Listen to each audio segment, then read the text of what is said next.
As clinicians, we've spent thousands of hours to earn our license.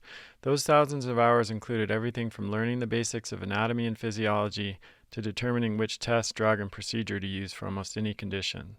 We learned to treat all sorts of problems, no matter how big or small. But few of us were trained to identify or treat the underlying causes of these diseases in the first place. Using cutting-edge diagnostics and evidence-based treatments, adapt functional medicine practitioner training will teach you how to get to the root of your patient's health issues and improve them. You will learn exactly what tests to order, which supplements and protocols to use, and how to support your patient along the way. You'll have the opportunity to get your cases reviewed, to move well beyond theory, and learn how to practice functional medicine from day one. Current patient demand for functional medicine clinicians far exceeds the number of trained providers. Start your functional medicine training in the spring of this year. Get on the interest list at kresser.co/PTP. That's kresser.co/PTP. Get your own infrared sauna blanket or infrared PEMF mat at Higherdose.com today and use my exclusive promo code Kresser15 at checkout to save 15% off site-wide. That's Higherdose.com, exclusive promo code Kresser15. Hey everybody, Chris Kresser here. Welcome to another episode of Revolution Health Radio. This week I'm really excited to welcome Dr. Kara Fitzgerald as my guest. Kara's been a guest on the show before. I'm a big fan of her work, and I'm really excited to talk about the evolution of her work on methylation, a particularly new study, a really landmark study that she has just published, she and her team, and then a new book that she has written called Younger You, Reduce Your Bioage and Live Longer and Better, which is also based on her work on methylation.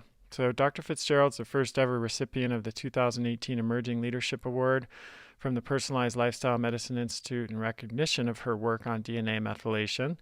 And as a leading voice in the intersection of nutrition, epigenetics, and aging, Dr. Fitzgerald's work's been featured in media outlets such as Prevention, Fast Company, MSN, Everyday Health, and more. She received a doctorate from National University of Natural Medicine, and she's on the faculty for the Institute of Functional Medicine, IFM, and is an IFM certified practitioner with a clinical practice in Newtown, Connecticut. So I think you get a lot out of this. Methylation can be a difficult concept to understand at first, but if you've been listening to my podcast for any length of time, I think I've probably done 4 or 5 episodes on it over the years to try to simplify it and break it down. Essentially, it's one of the most important determinants of how we age because it really affects our cellular physiology on every level.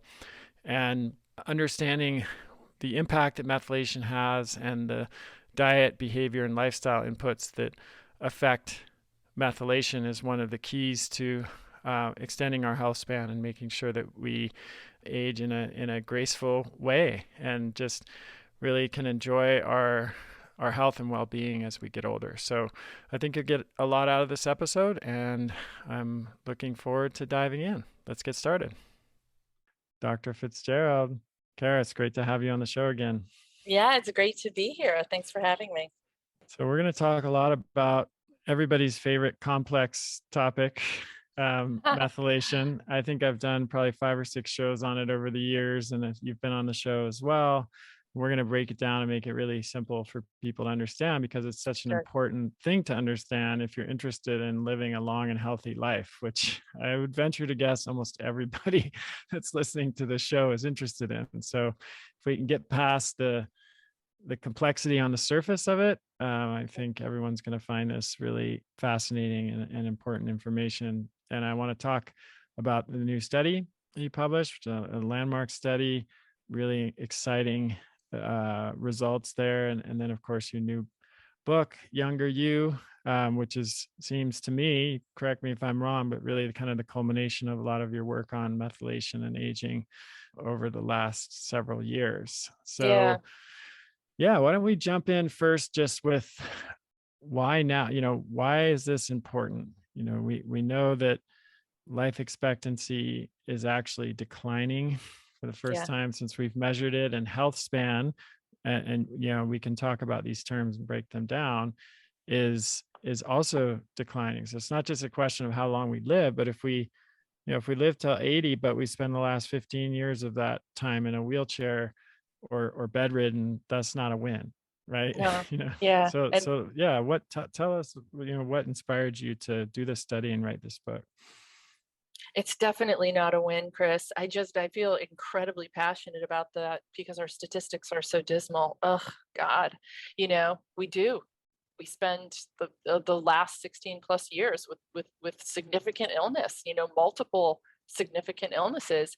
And what's interesting too, so we're aging faster biologically, Yeah. and we get sick. And what's interesting is that sickness begets sickness. So sort of once you head down that slippery slope, it is indeed a slippery slope. Right. I mean, we The have now like kids being diagnosed with diabetes when they're 8 years old. So we're not even just talking about, the averages where people Yeah, are, like you said, you pointed out, most people now are getting a serious illness when they're 63.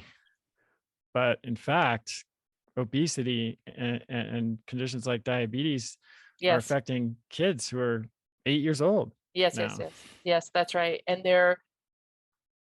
Yeah, that's right. And we could sort of skate around this pond for a while, but they're very pro-aging. I mean, when we think about gene expression and my research, those they are damaging genetic expression, very early on. Adult diabetics are on average like 6 to 9 years older, than their same Hmm. age counterparts. So these kinds of illnesses push us to age towards disease, aggressively. Right. And So so, in functional medicine, we've always talked about why prevention is important, but this adds a yeah, little bit more of a kind of objective evidence for that, yeah, right? Like that it's not just a sort of conceptual thing that it's better to prevent a disease. We actually know that if you have a disease, what you're saying is if you have a disease, it drives all kinds of processes that increase your biological age, make it likely that you're going to live a less healthy life as you get older, and also put you at risk for other diseases. So it's like this whole vicious cycle that yes, starts. yes, that's right. The good news is it turns out we have a lot we can say about it. But, just to go back and answer your first question of, why now and why this, we were looking at epigenetic expression. We were thinking about it in our clinic. And I think I talked to you about it on our podcast some years back, um, specifically in relation to cancer. And that prompted us to design our diet and lifestyle program that we studied. I want to just say a massive aha for me, just an extraordinary practice changing, game changing, thinking changing for me was seeing that the chronic diseases of aging. So, age is the biggest risk factor for the chronic diseases of aging, notwithstanding your point that 8-year-olds are being diagnosed with diabetes. I'm just put that over there. But as we age, if we don't develop those diseases early on, our risk for getting them just goes up exponentially. Age is the biggest risk factor. So, we had designed this program with an eye towards preventing cancer. But when you look at gene expression, sort of the gene expression changes that happen with aging look a lot like what happens with cancer or with diabetes or with heart disease. Like there are shared genes that are on and genes that are off that are not helpful for us. And so when we started our study, a primary endpoint was to actually look at aging. So around the time of our study design, or it was not much earlier, we began to measure. The technology to look at biological aging as measured by gene expression became available, and that became a more foundational question for us to answer. Because if we can reverse biological aging, or if we can slow down biological aging at all, then we have the possibility, the potential to reduce risk collectively of all of these chronic diseases. And that was a game changing moment for me in my practice, that focusing more broadly on the aging process, on the physiologic aging process with attention to gene expression could be the most impactful intervention that we've got. So let me stop there and just see if that makes sense and what your Yeah, thoughts are. absolutely. Absolutely. I mean, I think as we advance in our understanding of all of these mechanisms and what really drives the process of chronic disease and aging, we can have a much more sophisticated approach to both understanding inputs that influence those mechanisms, and then how we can intervene to slow down that process as much as possible. So, with that in mind, why don't we, since we're going to be talking a lot about methylation throughout this show, for those that are not familiar with that term, what it means and what the significance of it is, why don't we start there? Mhm. Yeah, so methylation is a methyl group is just a carbon and three hydrogens. It's exquisitely simple, and we just evolved. It's ubiquitous. Carbon and hydrogen are just ubiquitous in nature, and I think we just evolved using this lowly molecule to metabolize, to make things in the body, to break things down in the body, just to do a lot of processes in the body. It's just a simple way for us to change structure and function and behavior. And so we've got a methylation cycle that's whirring around all the time and produces the compound. I'm sure you've talked about all of this many times, S-adenosyl methionine. This is a relatively large molecule that has that methyl group hanging on, and then it goes to the hundreds of methyl transferase enzymes in the body, and it provides the methyl group for whatever reaction is taking place. So again, we make neurotransmitters, we detox compounds, we metabolize out estrogen, we metabolize histamine, we do all sorts of important physiological processes using methyl groups. And then when we look at gene regulation, we see that methylation is huge there in turning genes on and off. Our study focuses on DNA methylation. Methylation is happening elsewhere, like the proteins that DNA is wrapped around, they're called histones, and those can be methylated. And there are other ways in which it's happening. But when we put a lot of those carbon and three hydrogens, a lot of those methyl groups down on the promoter region of a gene, that gene is going to not be available for transcription. It won't be turned on. Conversely, we can remove those methyl groups from the same gene, and then that gene can be turned on. So we are doing that actively in the body, adding methyl groups, removing methyl groups, or inhibiting methyl groups from being laid down. I mean, it's just a very active and constant process. Right. So it has a silencing effect, or it's one way to think of it as like a volume knob, turning it up, turning it down. Yep. Probably better analogy than an on and off switch, because Yes, that's right. There's a there's a continuum. spectrum or a Yes. continuum that with the volume knob that doesn't come to mind with the on and off switch.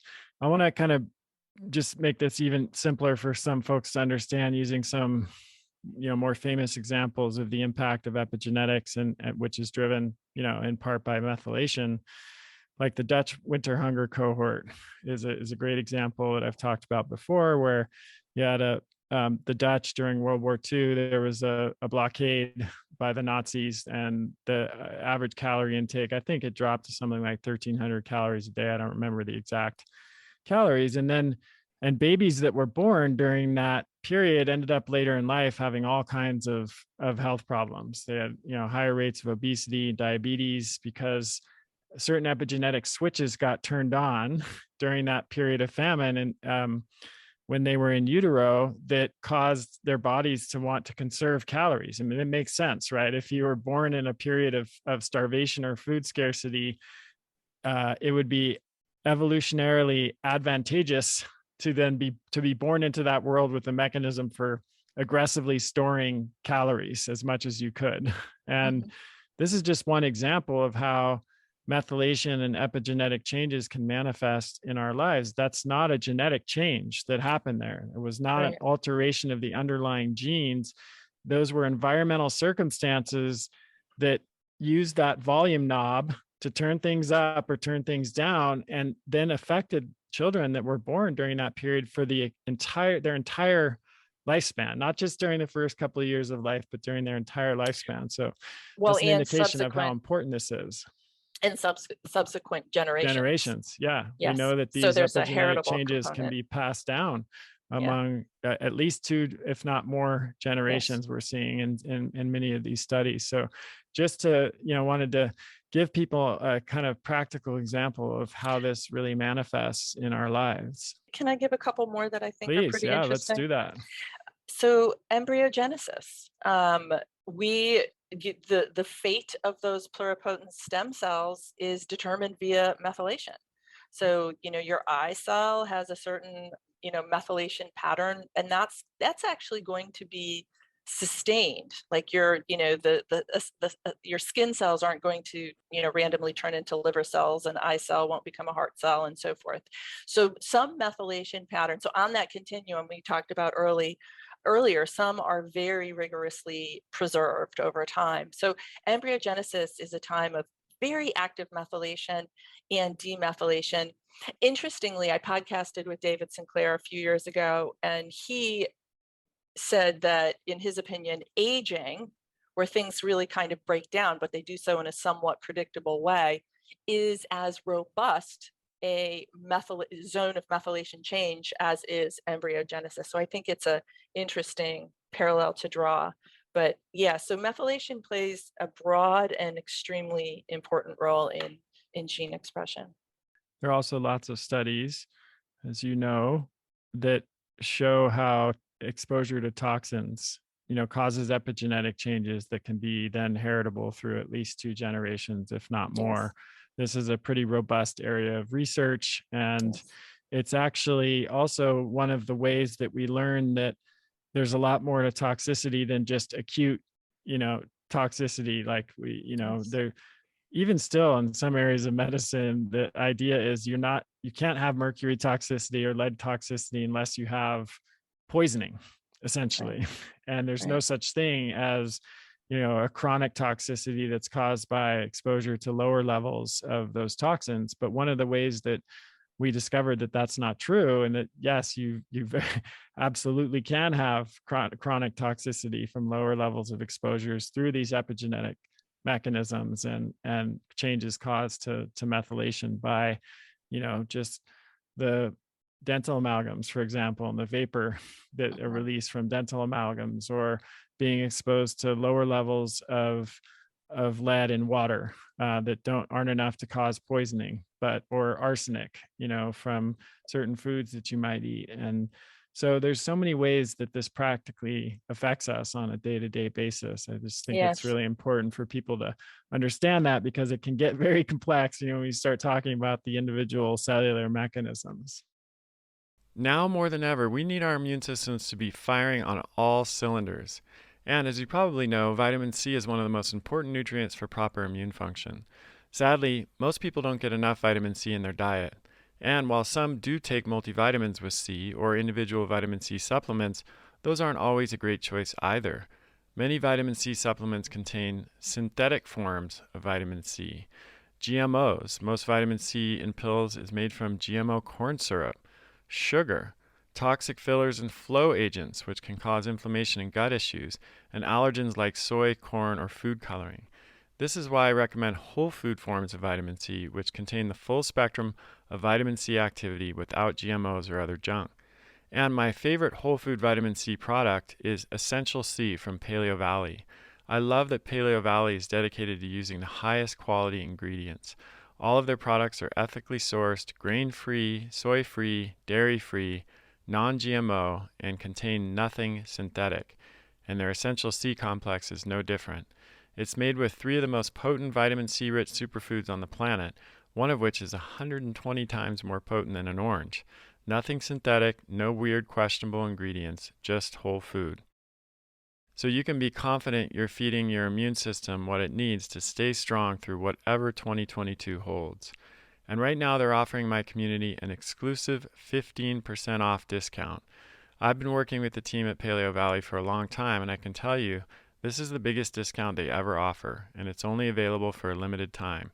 Just go to paleovalley.com/Chris and use the code Kresser15 to get 15% off. Yeah, so multiple low dose toxins, high dose, single toxin. Yes, potent negative influence on gene expression.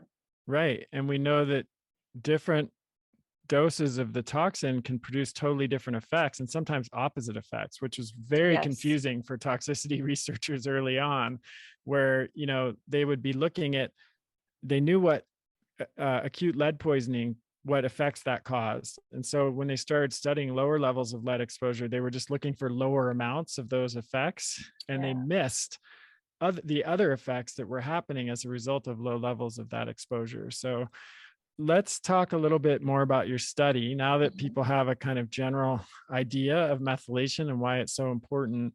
Tell us about the study you did and what new findings that it produced that were, I think, pretty novel when it comes to research that has been done on methylation so far. Yeah, yeah, it is pretty novel. I think it's still it's the only study out there like this Yeah. thus far. We will be seeing more, and I'll welcome it. It's an area we just need to blast into the stratosphere, I think. Yeah. So we put together a diet and lifestyle program and clinic practice designed to really sweet talk DNA methylation. I mean, we scoured the literature and built a diet and lifestyle program out specifically for that. And we believed we were influencing it. And it was, by just the gracious support of Brent Eck at Metagenics, who funded us with an unrestricted grant. We had full say over how we manifested our study. So we hired my alma mater, the Health Gut Research Institute out at National University of Natural Medicine, to run our study. And it was a controlled pilot study. So there were about 40 guys in total. Our study was looking at healthy. They were quite screened healthy middle-aged men, so 50 to 72. And we had a control group that did not receive the intervention, and then the study group that received the intervention. We'll talk about the components of diet, but it was very heavy in the methyl donors, so helping that methylation cycle move effectively. And because methylation in DNA does it becomes less efficient as we age. So we wanted to bathe their cells in lots of methyl donors through food. But there's also a whole other class of nutrients, of epinutrients, we're calling them, these polyphenol compounds we know and love, that seem to have the potential to sort of direct where that methylation happens. So you're not just throwing a bunch of methyl donors, you're maybe providing some information. And these polyphenols are green tea and curcumin and quercetin and luteolin, a lot of the things that you've certainly talked about. So colorful fruits and veggies, and lots of them. Exercise is a incredibly important epigenetic regulator, incredibly important. Chris, some research, it sounds like it's describing a polyphenol. I mean, it's Yeah. really kind of cool how exercise behaves. And what's interesting is the older we get, we might get more bang for our exercise buck as far as gene expression goes. And we don't need a lot. We don't need to jump into the CrossFit gym. In fact, arguably, that will be pro-aging for some of us. I mean, I was a competitive athlete in college, and I wouldn't change it for the world, but I was sick after every season, so it had this really immune suppressive, unhealthy fallout. We prescribed exercise 30 minutes, 5 days a week at a perceived exertion of 60 to 80%. So not intense. They Yeah. were maybe sweating a little bit, slight breathing a little bit heavier, but able to carry on a conversation. Sleep is really important in gene expression and in longevity. And we wanted our participants to sleep well. And so we just gave them sleep hygiene tips. You can't obviously make somebody sleep well, but we just wanted to support them in that. And then meditation, we prescribed a 10-minute relaxation response, just basic breathing exercise twice per day, 10 to 20 minutes twice daily. The research on both stress, damaging gene expression, being pro-aging, being gas on the fire of aging, that research is powerful and clear.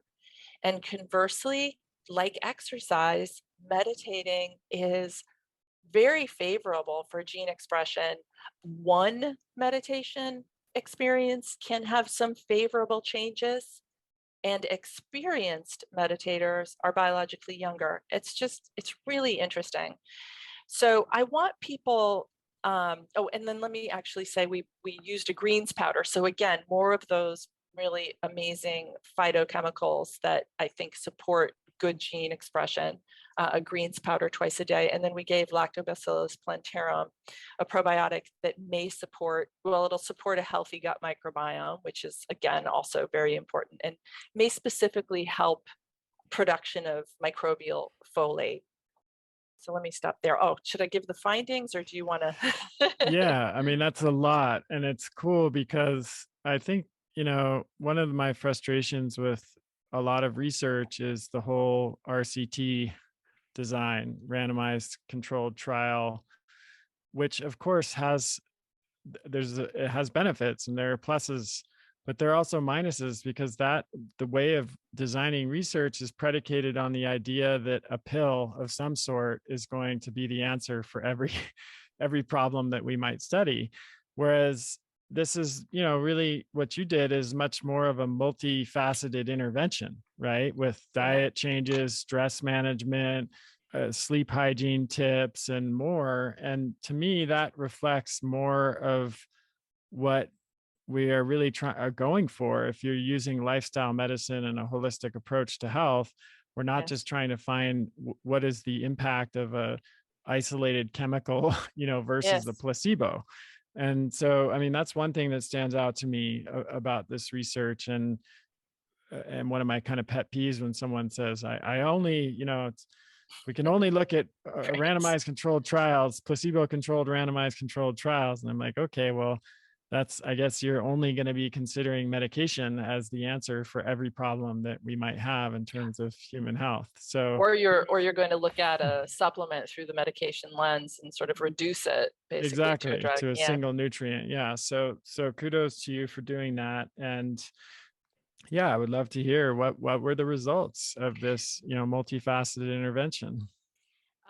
So the thing that really got us a ton of attention, to cut to the chase, was the fact that our control group, excuse me, our study group, were 3.24 years younger biologically using the original Horvath bio-age clock, as compared to our control group. So our study group got significantly biologically younger in a very, very short period of time. That hasn't been shown. I mean, this is very, very new. Yeah, that's amazing. So let's just reiterate that using the measures that we know of right now to determine biological age, the participants in the study reduced their age by 3 years. Did you say 3.2 3.24. 2 years? And how long was that? Just to repeat for the folks who might have missed it, was the study period 8 weeks. 8 weeks, so 2 months, and you reduce your biological age by 3.2 years. That is remarkable. It's extraordinary. I mean, it got us very, very excited too.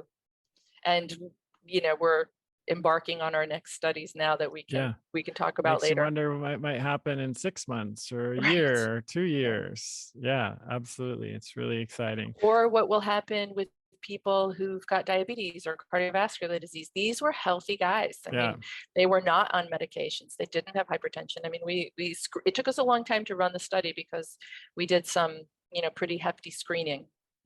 Yeah. So if we can reverse bioage in healthy individuals, there's just no doubt in my mind that using these interventions in individuals with, various diseases, where we should see more significant change. I I would. want to say one more thing, Chris, because I think it's important. Please. We used nutritionists. So I've got a big nutrition team in my practice. We have a nutrition internship here. Key to this program being successful was having our nutritionists trained in the very well trained in the program, meeting with our study participants weekly or more if they requested it. But there was a requirement for at least 4 encounters once weekly for the first month. They didn't get to practice medicine or be nutritionists or coaches. They didn't get to cheer them on. They had to follow a script, a pre-approved script. So it was dry. But I do think that contact and support. So our participants were not just given a bunch of printed handouts and hustled off to go and do this intervention.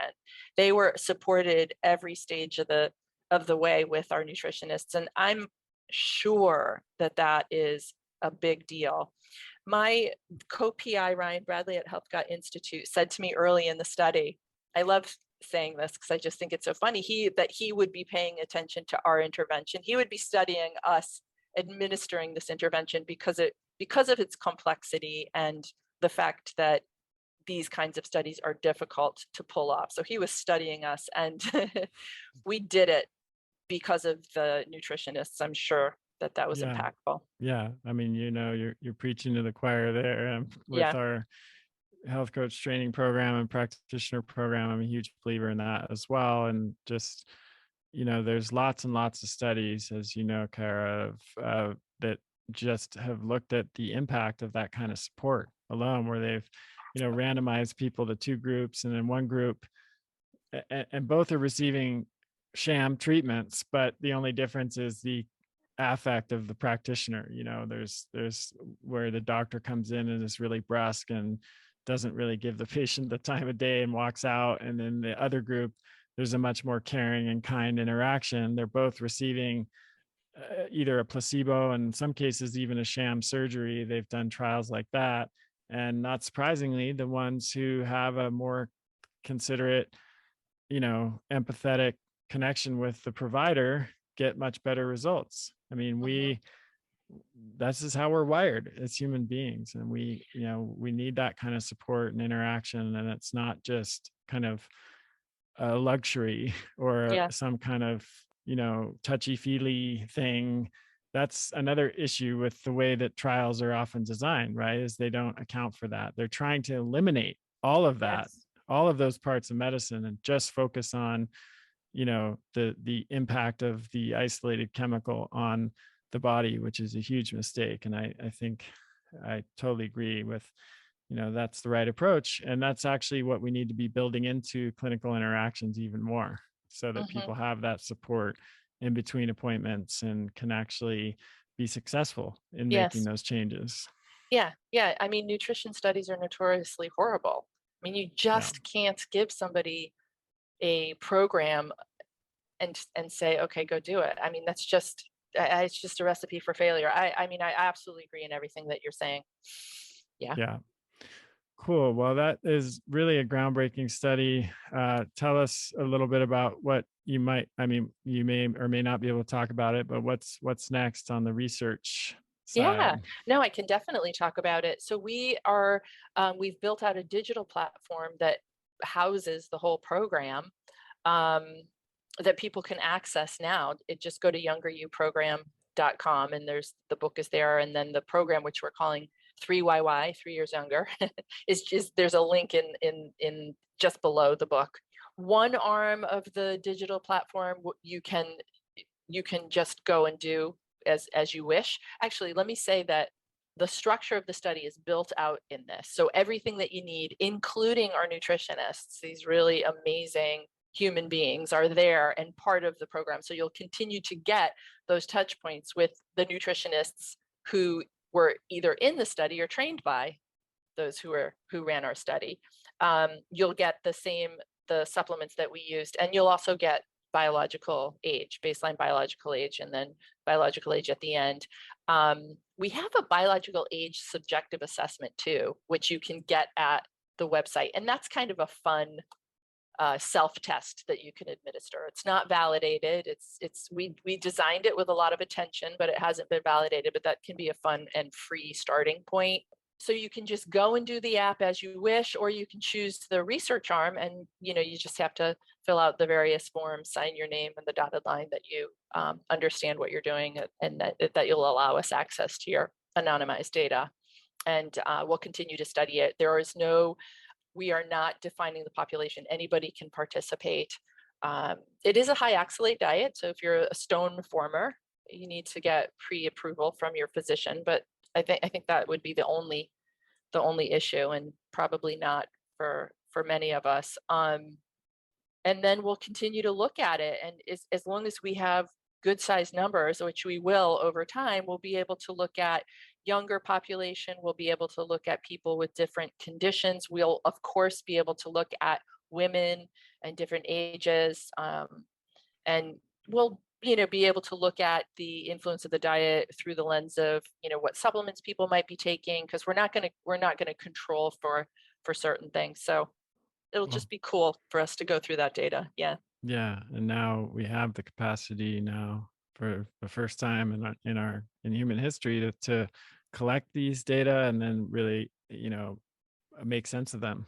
And Yes. that ability is only going to improve over the coming years. Heal at home or on the go with Higherdoses infrared therapy line. Experience the powerful benefits of infrared with Higherdoses portable infrared sauna blanket and feel the difference after just one session. Infrared increases blood flow for faster recovery, better sleep, and a calmer central nervous system. Plus, it naturally releases a dose of happy chemicals in the brain, leaving you feeling euphoric. The sauna blanket has an amethyst layer to deepen benefits of infrared, a tourmaline layer that generates negative ions, a charcoal layer to bind to pollutants and amplify the detoxification process, and a clay layer which is balancing for the heat. If you don't have the budget or the space for a full-size sauna, this sauna blanket pays for itself in a few sessions and is a game changer. Check out Higherdose.com today and use my exclusive promo code Kresser15 at checkout to save 15% off site-wide. That's Higherdose.com, exclusive promo code Kresser15. So I want to talk about some of the concepts in your book that have informed your work and my work for a long time. And one of them is, I think, really important for people to understand. And I think there's a lot of misconceptions about it, which is the relationship between genetics and health. So I think pretty common idea is like, we get older, we just start getting diseases, and it's just kind of bad luck. Bad. I even hear people say just bad genes. Just kind of the luck of the draw, and it's a really disempowering point of view, and it's actually one that's not really supported by the evidence. So let's talk a little bit about genes, epigenetics, and health. What's most important? What do we know about this? Yeah. Yeah. God, it's so important. So we did think our genes were it, right? We did think it. In fact, epigenetics and the fact that, you talked about over-calyx study and the heritability component. I mean, that was just like blasphemy for like the fact Yeah. that, it wasn't accepted or respected. And it's, I think some scientists trend, very stuck in these old paradigms, what might still challenge it, even though the evidence screams otherwise. Overwhelming. Yeah. Yeah. So we did think that, right? We thought that when we mapped the human genome out in the early 2000s, that we were going to be able to identify basically one or two genes cause a given disease. Like we would crack the disease code. We figured we would do it. We discovered we didn't have that many genes, a lot less than we thought we would. And then B, we discovered that in fact, no, genes do not seem to be playing a massive role in the disease process at all. I mean, I know I want to say that they're continuing to analyze genes in different ways, and we will find useful patterns, but by and large, I think the overwhelming discovery was genes just aren't that big of a deal. I mean, in the longevity space, they've been hunting for the longevity gene, the quote longevity gene, forever and ever and ever, and just kind of failing. There are some genes that seem to be perhaps a little more significant than others, but not always and not across the board. It's pretty crazy. And so that really catapulted us into the era of epigenetics. Epigenetics have been around, the science has been around for a long time, but our attention really turned there in a strong way.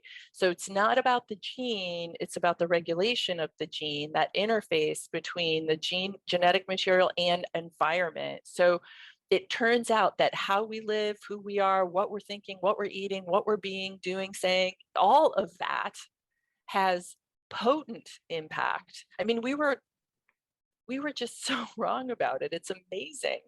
In fact, we get to drive the gene car. I mean, we have a lot of say and therefore a lot of responsibility over our path and our health.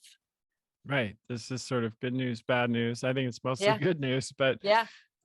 it comes down to, I think this is hard to quantify exactly, but there are studies that suggest that 90% of what, the risk of chronic disease and of course the converse of that of just what drives our health comes down to diet, lifestyle, and behavior, the choices we make on a day-to-day basis, and all of Yes. the other factors of the exposome, air quality, water quality, exposure to toxins, food, stress, sleep, etc. And only 10% of what determines our health is the underlying genes themselves. Now, of course, there are always exceptions like cystic fibrosis, right? If you have that gene, you're going to have that disease. Yes. But for most chronic diseases, which is what plagues our health, the Mhm. 7 of 10 deaths are caused by chronic disease. We know now that epigenetics and gene expression and the choices we make have a much bigger influence. Yes. Yep. So one of the things that I think we're learning a lot more about that's interesting, you talk about in your work, is this concept of biological embedding, which Yeah. explains how our emotional and psychological experiences and imprinting, could be adverse childhood experience, could be PTSD, could be a Yeah. car accident, could be something that has a profound impact on our nervous system and our, emotional and psychological health, then impacts our physiological health. And almost everybody listening to this has had their own personal experience of it in some way or another and knows that it is a real thing. But in medicine, up until very recently, that was all just sort of put under the psychosomatic label, right? Mhm. Like now we know that methylation is one of the mechanisms that actually connects those things. So can you talk a little bit about that? Yeah, it's fascinating and it's heritable.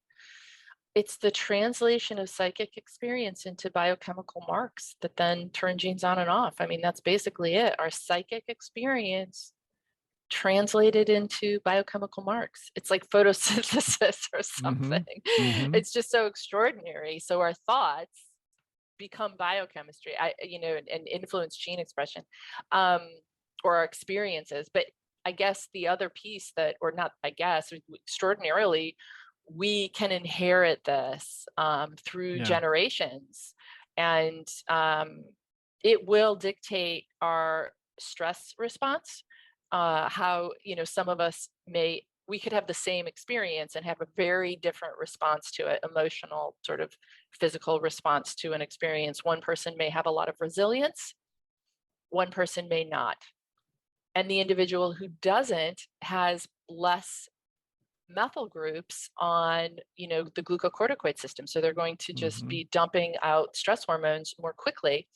This has been demonstrated in one of our co-authors research for many, many years, since the 80s, Dr. Moshe Seth, in his animal studies. Actually, there's some human corollaries, but this will increase, so this will push aging forward, and this will increase the risk of the chronic diseases of aging.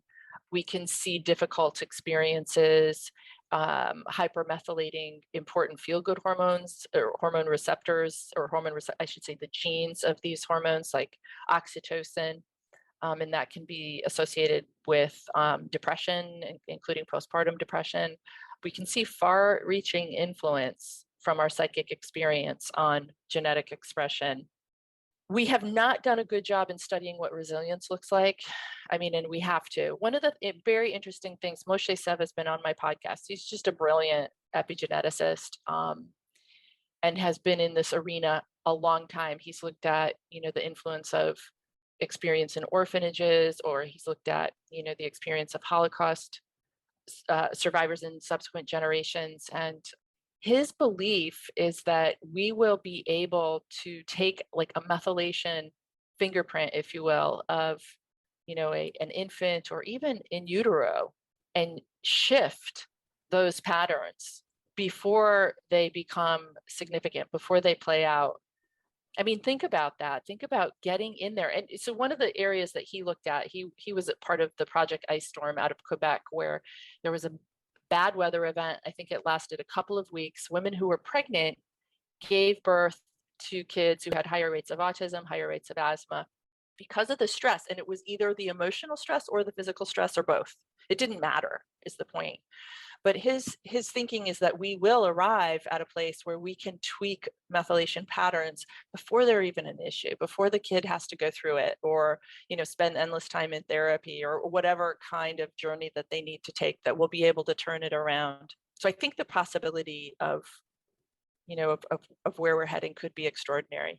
Yeah, that's really fascinating. I think another interesting part of this is, it comes back to this idea you mentioned earlier. It's like when you realize the impact that these epigenetic changes have, it comes with a lot of responsibility on the one hand, because it means that our choices are even more important because they're the primary determinant of our own health span. Yeah, How long we're going to live, but how well we'll live during that time and how yeah, well we'll age. But not just that, they're also the determinant of, they impact our offspring, our children's health yes, that's right. span, and even our children's health span, if Yeah, we're of childbearing age.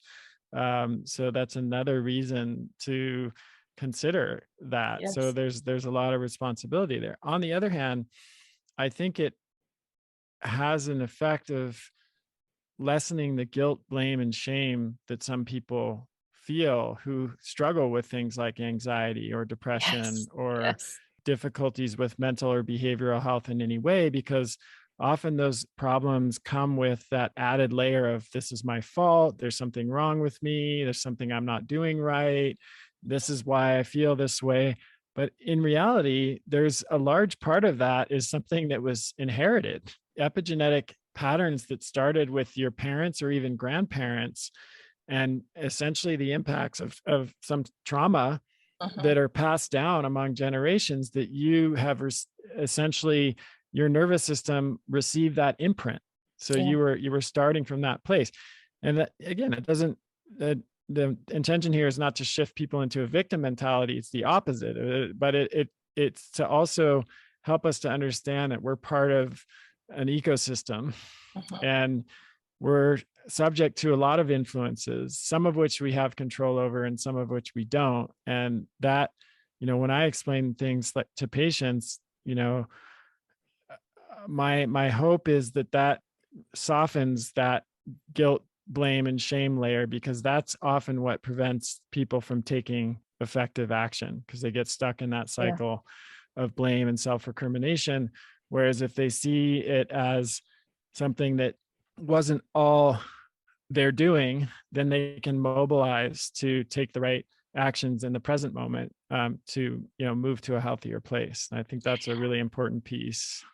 yeah. It's extremely important. I think continuing that thread, if we are gentle with ourselves, if our anxiety threshold is lower, I mean, we've got to respect that and allow for that. And yes, it may come from, our parents, our grandparents, or our earliest childhood experience. And it changed our genetic expression. We have to respect it. And I want to say that we do have some capacity to change that. We need to study this area. It doesn't have sufficient science on it yet, but our cells are dividing all of the time, and we can maintain those methylation patterns, or we have an opportunity for renewal. Some, I talked about, stem cells, or they're, once a heart cell is going to stay a heart cell is going to stay a heart cell. But there's other regions that are labile and that are very responsive to our influence. And so the more, and as I said earlier, with regard to meditation and the favorable changes we see in glucocorticoid gene activity, or glucocorticoid response elements, so it could be on another gene, but it's influenced by glucocorticoids, or some of our feel-good hormones, or our longevity, the longevity patterns, et cetera, like the things that we want. we can change those in meditation. We can change things with diet, with exercise. So with patience of who we are and what we've inherited epigenetically, I think that we've got some tools. Tools are emerging for how we can work with them and change those and build resilience. It's so great. This is a really exciting field, and you're pioneering new pathways forward, which I love the work you're doing and the research, and your book, Younger You, Reduce Your Bioage and Live Longer and Better, is phenomenal. It's really kind of a blueprint for how we can improve our health span and just enjoy the quality of our life as much as possible, which is really what this is all about. So tell people where they can learn more about the book and the program and your work. Yeah, just come on over to youngeryouprogram.com, youngeryouprogram.com. You will see the book there. There's a bunch of free stuff that you can get. And then just below that is the digital program 3YY that you can access, and you can join our continuing research study or just jump in and do it as you wish. Awesome. Thanks, Kara. It's always a pleasure to speak with you. Look forward to hearing about the next round of research, having you back on the show. Cool. Thanks so much for your support, Chris. I really appreciate it. It's a pleasure. Thanks everyone for listening. Keep sending your questions in to chriskresser.com/podcast question. We'll see you next time. That's the end of this episode of Revolution Health Radio. If you appreciate the show and want to help me create a healthier and happier world, please head over to iTunes and leave us a review. They really do make a difference. If you'd like to ask a question for me to answer on a future episode, you can do that at chriskresser.com/podcast question. You can also leave a suggestion for someone you'd like me to interview there. If you're on social media, you can follow me at twitter.com/Chris Kresser or facebook.com/Chris Kresser LAC. I post a lot of articles and research that I do throughout the week there that never makes it to the blog or podcast, so it's a great way to stay abreast of the latest developments. Thanks so much for listening. Talk to you next time.